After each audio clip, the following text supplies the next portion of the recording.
পুনৰ বিতৰ্কত সোমাই পৰিছে প্ৰাক্তন মুখ্যমন্ত্ৰী প্ৰফুল্ল মহন্তৰ কন্যা আৰু সেই কথা নিশ্চয় এতিয়া সকলোৱে অৱগত হৈছে হিহতিয়াকৈ সোশ্যাল মিডিয়াত ভাইৰেল হৈছিল প্ৰফুল্ল মহন্তৰ কন্যা প্ৰজ্যোতা কাশ্যপৰ এক প্ৰকাৰ উদ্ভণ্ডালিৰ এটা ভিডিঅ' তেওঁ কিদৰে এগৰাকী গাড়ী চালকক আঁঠু কঢ়াই আইন হাতত তুলি লৈ চেণ্ডেলেৰে চৰিয়াইছিল সেই ভিডিঅ' ইতিমধ্যে সামাজিক মাধ্যমত ভাইৰেল হৈ পৰিছিল আৰু তাৰ পিছতে এতিয়া বিপদ বাঢ়িছে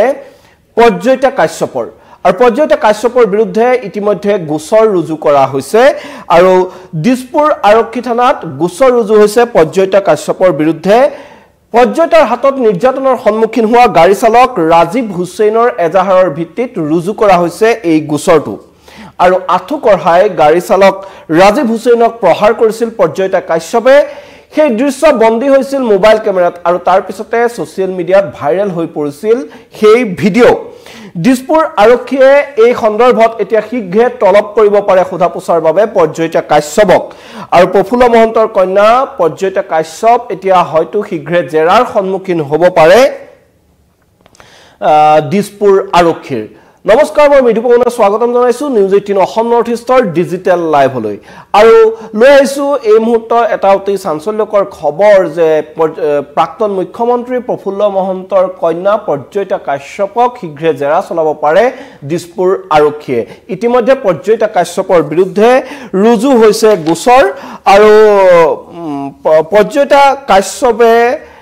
মাতৃৰ এস্কৰ্ট বাহনৰ গাড়ী চালক ৰাজীৱ হুছেইনক প্ৰহাৰ কৰাৰ অভিযোগ উত্থাপন হৈছে প্ৰহাৰ কৰাৰ এটা ভিডিঅ' ভাইৰেল হৈ পৰিছে সামাজিক মাধ্যমত আৰু তাৰ পিছতেই গাড়ী চালকজনে প্ৰজ্যোতাৰ বিৰুদ্ধে গোচৰ ৰুজু কৰিছে দিছপুৰ থানাত আৰু দিছপুৰ থানাত 193/2025 নম্বৰত সেই গোচৰ ৰুজু কৰা হৈছে আৰু বিএনএছৰ ধাৰা সন্নিৱিষ্ট কৰা হৈছে 296 351 115 আৰু 352 এই কেইটা ধাৰাত গোচৰটো ৰুজু কৰা হৈছে আৰু চেণ্ডেলেৰে প্ৰহাৰ কৰাৰ বাবে বিএনএছৰ 352 যিটো ধাৰা সেই ধাৰাটো সন্নিৱিষ্ট কৰা হৈছে এই গোচৰটোৰ সৈতে আৰু এটা এই যি প্ৰহাৰৰ ঘটনা হল এই ঘটনাৰ পিছতে এটা অভিযোগ উত্থাপিত হৈছিল যে ৰাজীৱ হুছেইন যিগৰাকী নিৰ্যাতিত চালক তেওঁ অভিযোগ কৰিছিল যে সেই দিনা 2 মাৰ্চৰ দিনা এই ঘটনা সংঘটিত হৈছিল সেই দিনা তেওঁ প্ৰফুল্ল মহন্তৰ পত্নী এস্কৰ্টৰ যিসকল আৰক্ষী লোক আছে তেওঁলোকক লৈ গৈ প্ৰফুল্ল মহন্তৰ আবাসত উপস্থিত হৈছিল আৰু তাৰ কিছু সময়ৰ পিছত প্ৰফুল্ল মহন্তৰ পত্নী জয়শ্ৰী গোস্বামীয়ে তেওঁক ভিতৰলৈ মাতিছিল আৰু ভিতৰলৈ মাতি তেওঁক ইনোভা চলাবলৈ কৈছিল আৰু তেওঁ ইনোভা চলাব নোৱাৰো বুলি কোৱাৰ বাবেই এই চালকজনে অভিযোগ কৰিছে যে তেওঁ ইনোভা চলাব নোৱাৰো বুলি কোৱাৰ কাৰণে প্ৰথমে প্ৰফুল্ল মহন্তৰ পত্নী জয়শ্ৰী গোস্বামী মহন্তই তেওঁক ঘৰৰ ভিতৰতে আঁঠু কঢ়াইছিল আৰু চেণ্ডেলেৰে প্ৰহাৰ কৰিছিল আৰু সেই সময়ত দুজন দেহৰক্ষীও উপস্থিত আছিল বুলি এই ৰাজীৱ হুছেইনে মন্তব্য কৰিছে আৰু প্ৰফুল্ল মহন্তৰ পত্নীৰ বিৰুদ্ধেও এই গুৰুতৰ অভিযোগ উত্থাপন কৰিছে যে প্ৰফুল্ল মহন্তৰ পত্নীয়েও তেওঁক প্ৰহাৰ কৰিছিল আৰু ঘৰৰ ভিতৰতে আঁঠু কঢ়াই থৈছিল আৰু তাৰ পিছত প্ৰফুল্ল মহন্তৰ কন্যা প্ৰজ্যোতা কাশ্যপে তেওঁক বাহিৰলৈ উলিয়াই আনি ৰ'দত আঁঠু কঢ়াইছিল আৰু আঁঠু কঢ়াই তেওঁ মুখমণ্ডলত ওপৰত জুপৰি চেণ্ডেলেৰে কোবাইছিল এই দৃশ্য কিন্তু ইতিমধ্যে ৰাজ্যৰ অধিকাংশ লোকে দেখিছে ইতিমধ্যে সোশ্যাল মিডিয়াত প্ৰজ্যোতা কাশ্যপে আইন হাতত তুলি লৈ কৰা এনে গৰ্হিত কাণ্ডৰ ভিডিঅ' ইতিমধ্যে ভাইৰেল হৈ পৰিছে আৰু তাৰ পিছতে তীব্ৰ প্ৰতিক্ৰিয়াৰ সৃষ্টি হৈছে সকলোৱে একেমুখে গৰিহণা দিছে কিন্তু প্ৰজ্যোতা কাশ্যপে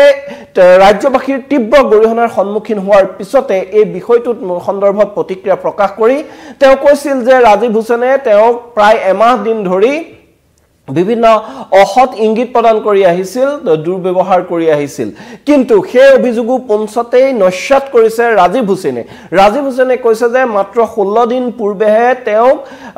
আৰক্ষীয়ে প্ৰফুল্ল মহন্তৰ পত্নীৰ এস্কৰ্ট বাহনৰ গাড়ী চালকৰ দায়িত্ব অৰ্পণ কৰিছিল আৰু এটা গুৰুত্বৰ অভিযোগ উত্থাপন কৰিছিল এই গৰ্জন গাড়ী চালকে অভিযোগটো আছিল যে দিছপুৰ আৰক্ষীৰ বিৰুদ্ধে তেওঁ কৈছিল যে তেওঁ ঘটনাৰ দিনাই আহি পেলাই দিছপুৰ আৰক্ষী থানাত প্ৰফুল্ল মহন্তৰ কন্যাৰ বিৰুদ্ধে এজাহাৰ দাখিল কৰিব বিচাৰিছিল কিন্তু দিছপুৰ আৰক্ষীয়ে গোচৰটো ৰুজু কৰা নাছিল গোচৰ ল'বলৈ অস্বীকাৰ কৰিছিল তাৰ বিপৰীতে তেওঁক আৰক্ষী ৰিজাৰ্ভলৈহে প্ৰেৰণ কৰা হৈছিল আৰু ইয়াৰ এই ঘটনা ইতিমধ্যে সংবাদ মাধ্যমত প্ৰকাশ পাইছিল এই ৰাজীৱ হুছেইনৰ সেই যি মন্তব্য সেই মন্তব্য প্ৰকাশ পাইছিল তাৰ পিছত সকলোৱে একেমুখে গৰিহণা দিছিল কিন্তু দিছপুৰ আৰক্ষীকো আৰু ইয়াৰ পিছতে দিছপুৰ আৰক্ষীয়ে এতিয়া বাধ্য হৈ গোচৰ ৰুজু কৰিবলৈ বাধ্য হৈছে পৰ্যায়িতা কাশ্যপৰ বিৰুদ্ধে আৰু ইতিমধ্যে গোচৰ ৰুজু কৰিছে কেনে ধৰণৰ এই অনাকাংক্ষিত পৰিস্থিতিৰ সন্মুখীন হৈছিল ৰাজীৱ হুছেইন এই প্ৰফুল্ল মহন্তৰ কন্যাৰ হাতত প্ৰহিত হোৱা এনে চৰম নিৰ্যাতনৰ সন্মুখীন হোৱা সেই গাড়ী চালকজনৰ মন্তব্য আমাৰ হাতত আছে সেই মন্তব্য প্ৰথমে শুনাই ল'ব বিচাৰিছো কি কৈছিলে সেই নিৰ্যাতিত গাড়ী চালকজনে শুনক আমি হিজাবৰ গাড়ী চলাও স্কট গাড়ী আমাৰ তাহাৰ লগত স্কট দিছে প্ৰফুল্ল মহন্তৰ ঘৈণীয়েকৰ লগত স্কট দিছে আমাৰ গাড়ীখন তাহনে হৈ আছে কি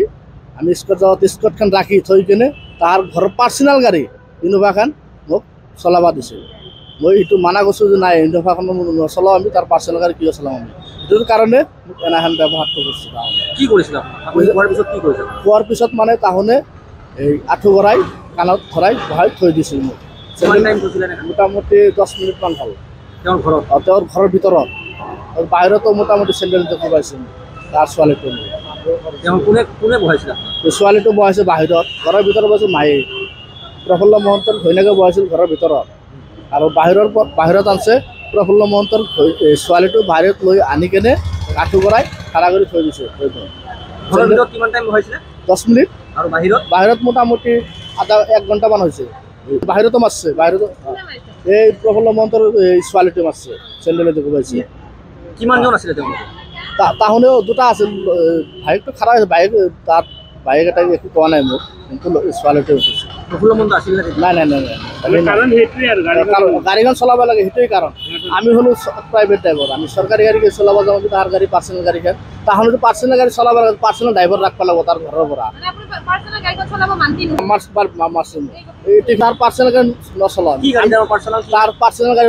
ইনোভা গাড়ীখন ইনোভা গাড়ী ক'ত যাব দিছে আপোনাক বজাৰ কৰিব লাগে তাৰ ঘৰত লৈ কেনে সি ক'ত যায় ঘূৰিবৰ কাৰণে স্কট পাতি থৈ যায় খালি ড্ৰাইভাৰটো লৈ যায় স্কট ড্ৰাইভাৰটো লৈ যায় গাড়ীখনো থৈ যায় স্কটৰ গাড়ীখনো থৈ যায় আগতো এনেকৈ লৈছিল আগতো লৈ গৈছে আগত কিমান ড্ৰাইভাৰ লৈছে তাৰ হিচাপে নাই আপুনি গৈছিল নে আমি যোৱা নাই আগত যোৱা নাই আমি প্ৰথম আপুনি মানা কৰিছিলে মানা কৰোঁতে সেইকাৰণে হেৰি কৰিছোঁ মানা কৰাতে সেইটো কৰিছোঁ বাকী ড্ৰাইভাৰৰ ধমকি দিব পাৰোঁ মইতো দেখা নাই না সেইটো আপুনি এজাহাৰ দিছে দিছোঁ আমি এজাহাৰ আমি কালি দি দিছোঁ আমি এজাহাৰ আগত দিছপুৰ থানাত দি দিছোঁ দিছপুৰ এজাহাৰ লোৱাৰ পিছত পুলিচে কিবা কৰিছে নাই পুলিচে একো কোৱা নাই পুলিচে এনেই ভালে পাওঁ নাই আমি তেওঁলোকে সময়ত কি কয় আৰু চাই লওঁ তদন্ত কৰি লয় কিবা হয় আপুনি বিচৰা বাতৰি পাব কেৱল নিউজ 18 এপত নিউজ 18 এপ ডাউনলোড কৰিবলৈ স্ক্যান কৰক এই গাড়ীখন তাহনে হৈ আছে কি আমি স্কট যাওঁত স্কটখন ৰাখি থৈ কিনে তাৰ ঘৰৰ পাৰ্চনেল গাড়ী ইনোভাখন মোক চলাব দিছে মই এইটো মানা কৰিছোঁ যে নাই ইনোভাখন নচলাওঁ আমি তাৰ পাৰ্চনেল গাড়ী কিয় চলাওঁ আমি সেইটোৰ কাৰণে মোক এনাখন ব্যৱহাৰটো কৰিছোঁ তাহনে কি কৰিছিল খোৱাৰ পিছত কি কৰিছিল খোৱাৰ পিছত মানে তাহনে এই আঁঠু ভৰাই কাণত ধৰাই বহাই থৈ দিছিল মোক মোটামুটি 10 মিনিটমান হ'ল তেওঁৰ ঘৰৰ ভিতৰত আৰু বাহিৰতো মোটামুটি চেণ্ডেল দেখি পাইছিল তাৰ ছোৱালীটো নিশ্চয়কৈ এই অভিযোগটোৱে প্ৰমাণ কৰিছে যে কিদৰে ক্ষমতাৰ ৰাগিত বলিয়ান হৈ এনেদৰে প্ৰাক্তন মুখ্যমন্ত্ৰীৰ কন্যাই আইন হাতত তুলি লৈছিল সমান্তৰালকৈ কিন্তু প্ৰাক্তন মুখ্যমন্ত্ৰীৰ কন্যা তথা প্ৰাক্তন সাংসদ জয়শ্ৰী গোস্বামী মহন্তৰ বিৰুদ্ধেও এনেদৰে আইন হাতত তুলি লোৱাৰ এতিয়া অভিযোগ উঠিছে আৰু এই সন্দৰ্ভত আৰক্ষীয়ে যি গোচৰ ল'বলৈ অস্বীকাৰ কৰিছিল তাক লৈ আৰক্ষীৰ ভূমিকাৰ সন্দৰ্ভতো কিন্তু প্ৰথম অৱস্থাত এটা বৃহৎ প্ৰশ্ন উত্থাপন হৈছে আৰু প্ৰফুল্ল মহন্তৰ কন্যাই যি কাণ্ড সংঘটিত কৰিলে এজন লোকক এনেদৰে ৰ'দত প্ৰায় আধা ঘণ্টাৰ পৰা এঘণ্টা সময় আঁঠু কঢ়াই ৰাখি চেণ্ডেলেৰে যিদৰে প্ৰহাৰ কৰিছে আইন যিদৰে হাতত তুলি লৈছে এই ঘটনাক লৈ কিন্তু এতিয়া সকলোৱে তীব্ৰ গৰিহণা দিছে প্ৰফুল্ল মহন্তৰ